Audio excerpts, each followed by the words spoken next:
আসসালামু আলাইকুম। সাদিয়া কুইক কিচেনে আপনাদের সবাইকে স্বাগতম। হযরত মুহাম্মদ সাল্লাল্লাহু আলাইহি ওয়াসাল্লামের সময় জাহির নামে একজন বেদুইন সাহাবী ছিলেন। তিনি প্রায় মরুভূমিতে বা পল্লী এলাকা থেকে নবীজি সাল্লাল্লাহু আলাইহি ওয়াসাল্লামকে বিভিন্ন ধরনের উপহার পাঠাতেন। সেগুলো হয়তো খুব দামি ছিল না, কিন্তু প্রিয় নবী সাল্লাল্লাহু আলাইহি ওয়াসাল্লাম আগ্রহ সহকারে উপহারগুলো গ্রহণ করতেন।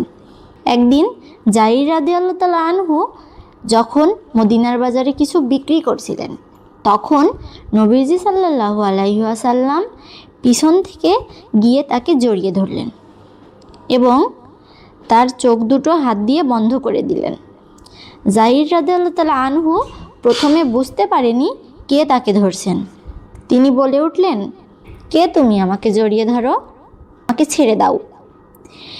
তিনি হাতের স্পর্শে কিছুক্ষণের মধ্যেই বুঝতে পারলেন ইনি আর কেউ নয়, স্বয়ং রাসূল সাল্লাল্লাহু আলাইহি ওয়াসাল্লাম। তখন তিনি আনন্দ ও ভালোবাসায় তার পিঠ নবীজির বুকের সঙ্গে মিশিয়ে দিতে চাইলেন।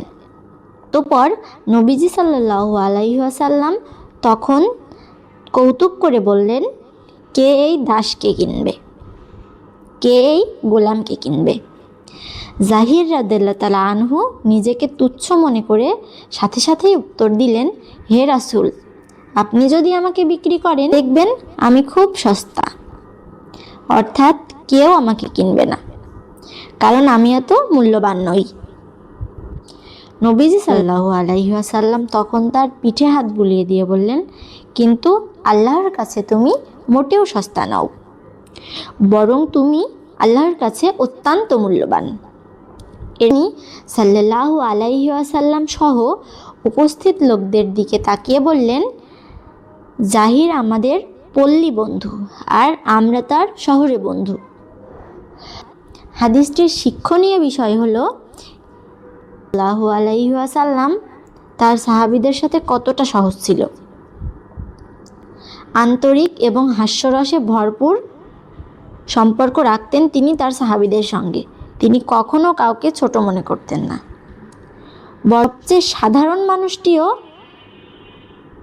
সাধারণ মানুষটিকেও মর্যাদা দিতেন এবং তাদের প্রতি ভালোবাসা প্রকাশ করতেন। তিনি দেখিয়েছেন যে একজন মানুষের মূল্য তার ধন সম্পদ বা চেহারা দিয়ে নয়, বরং আল্লাহর কাছে তার ঈমান ও ভালোবাসার মধ্যেই নির্ধারিত হয়।